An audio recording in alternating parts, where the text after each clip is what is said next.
Spirit Radio Dan style, doing another show. Of course, this is Dan here with you.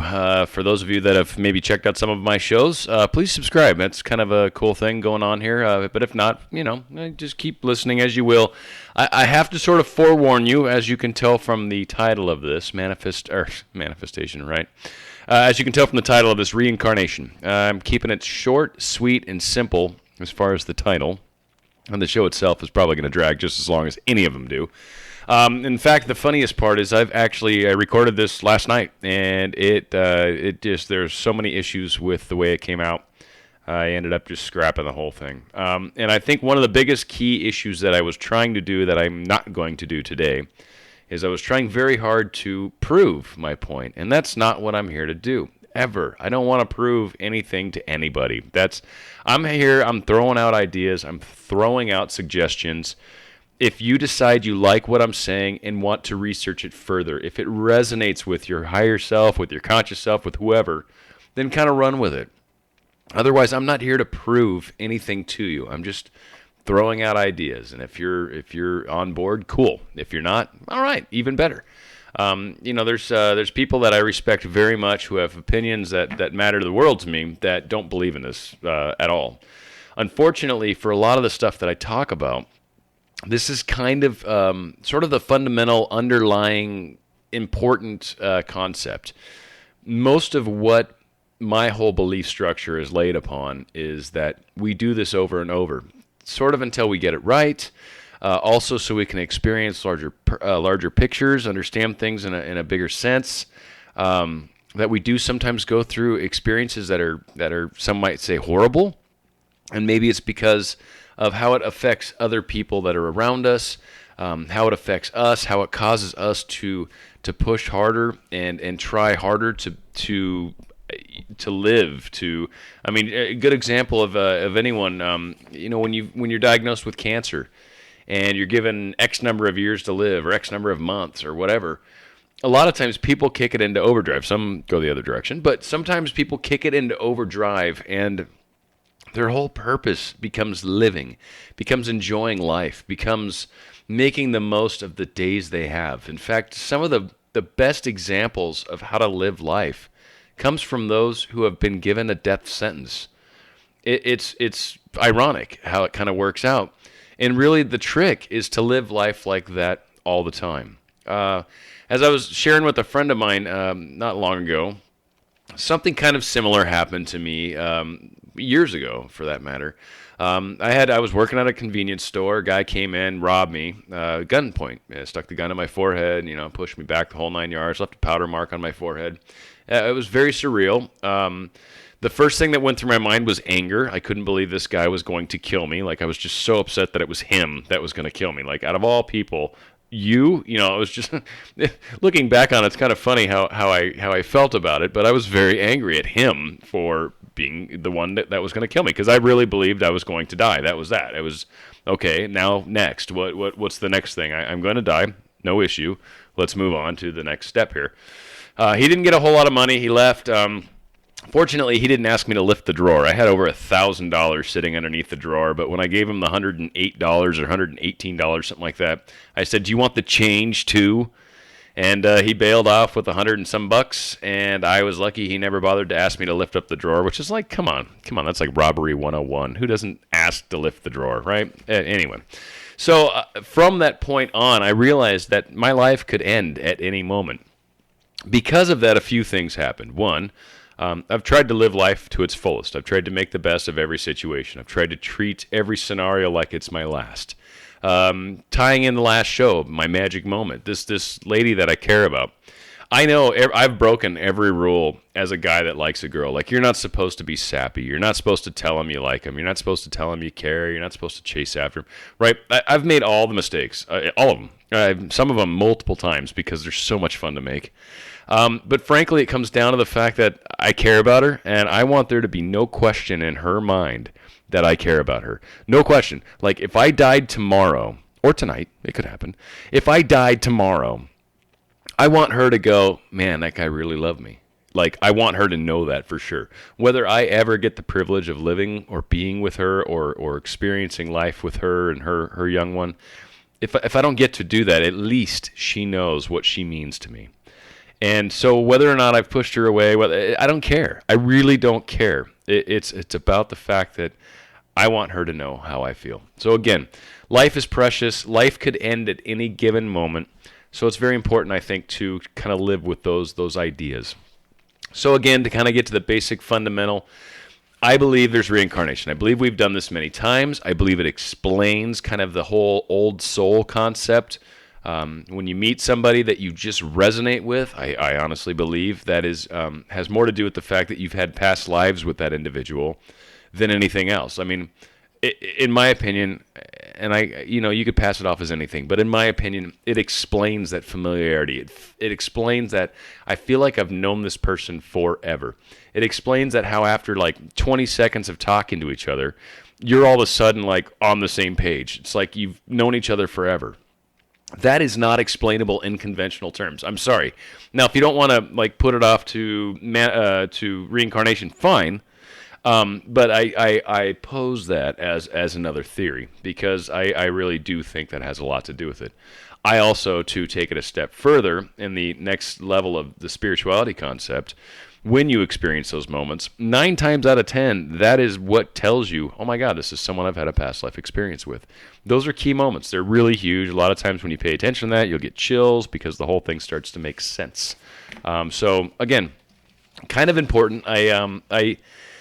Everything is based off this, so I'm going to spend a little bit of time with it. I pulled some research, but I want to explain it first in the sense that any research you can go and find your own, so please do. And if you're looking to disprove reincarnation, you'll find all sorts of information. If you're looking to prove reincarnation, you'll find all sorts of information. If you're just kind of objective, you'll probably see both, and then you can make up your mind, which is kind of cool.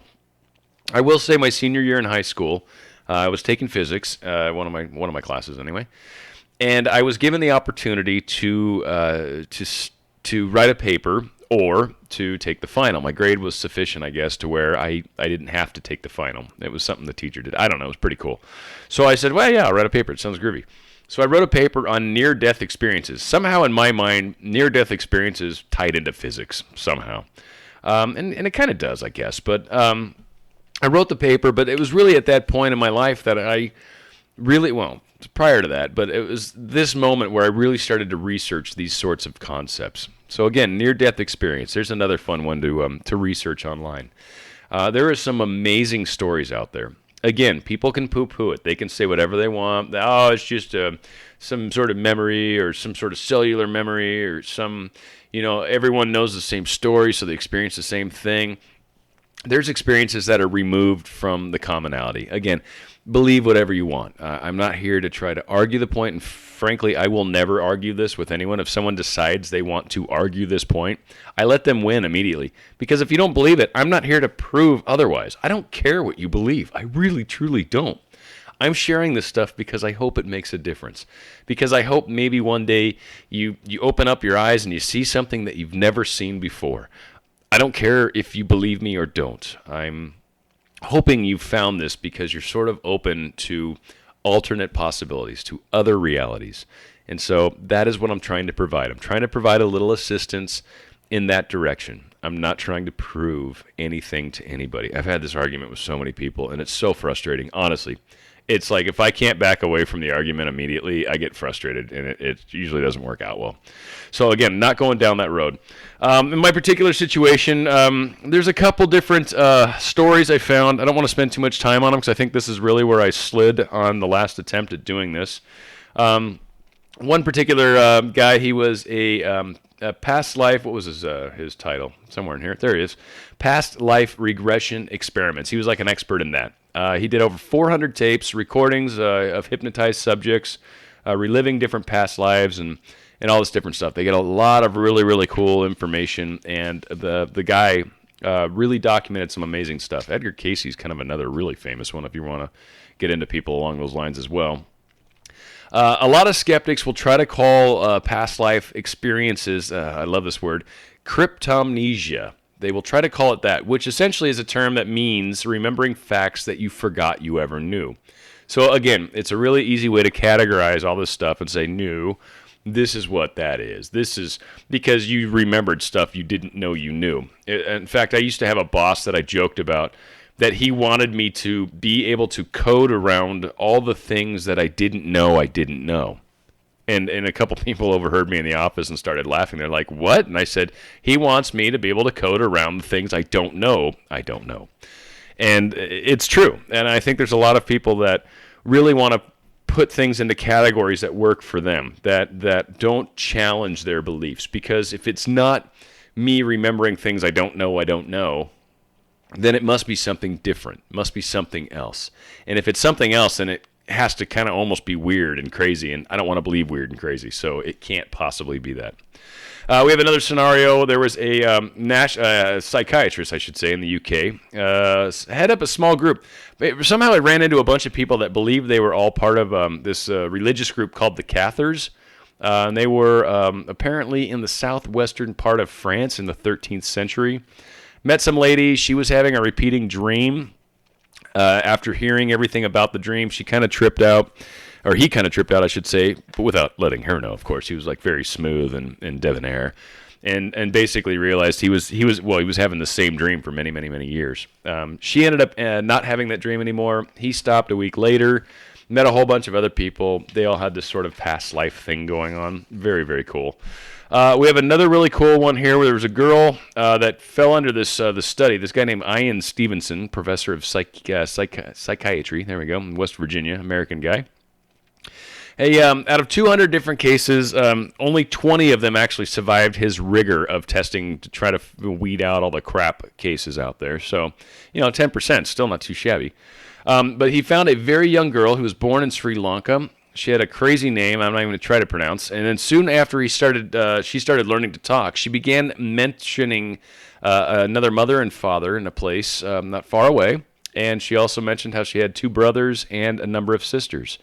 Well, from all this detail and all the stuff that she was providing to her folks, they did a little research, dug into it, found a family, many towns over, that had lost a child basically at the same time this young lady was born. So from that, they met. She's basically like, hi, she listed off like 7 of the family members. She said, I'm your son that died. Really, really, really crazy, crazy stuff. So whether you believe this or not, this has been sort of a very Eastern concept. Buddhism and Taoism have taught this for forever. But the concept that there is past lives, the concept that we bring these things forward from other lives, has been around for a very, very long time. The whole concept of afterlife is really not all that dissimilar either. It's just like my father used to say, well, once you go to heaven, why would you ever want to come back? It's perfect. And I'm like, because that would be boring, right? I don't know. I don't know if I'm the only one that thinks that, but like perfection, that would be boring. Boring as hell. Like I get to spend 70, 80, 60, 50 years, whatever the hell, like living through all this crazy drama and all this like ups and downs and left and rights and hot and cold and up and, in and out, all these different polarities. And then I go to heaven where everything's perfect. Like, I don't know, like I think that'd get boring. Like it'd be cool, don't get me wrong. Like I'll enjoy it while I'm there. But then I think at some point you're like, all right, now what? Yeah, I know everything. I can be everything. I can see whoever I want immediately. Wow, that's fantastic. So what do we do now? So again, reincarnation's huge. I'm going to tie this into other stories. I wanted to have like a primary show on it just so I could kind of reference back to it, for lack of a better way to do this. And really what I'd like everyone to do is do your own research. This name is going to grab anyone's attention that's out there. Reincarnation, right? They're going to go, oh, that's the title. So a lot of people are going to go, I don't want to listen to that. And then some people are going to be like, curious what he has to say. Hopefully you fall into that group. If you've gotten this far into this audio, then you must, or you're just totally like nice and dig everything I say, and you're awesome. You're my favorite. I love you. But I hope you all are learning stuff. I hope you're enjoying this. I think honestly I'm doing this more for my health and benefit than anything, but I certainly hope you guys are enjoying it as well. If you do like what I'm doing, please subscribe. Just seeing more subscribers certainly gives me an idea that people are kind of on board. You can make comments. You can send me emails at spiritradiodanstyle@gmail.com. All these things will work.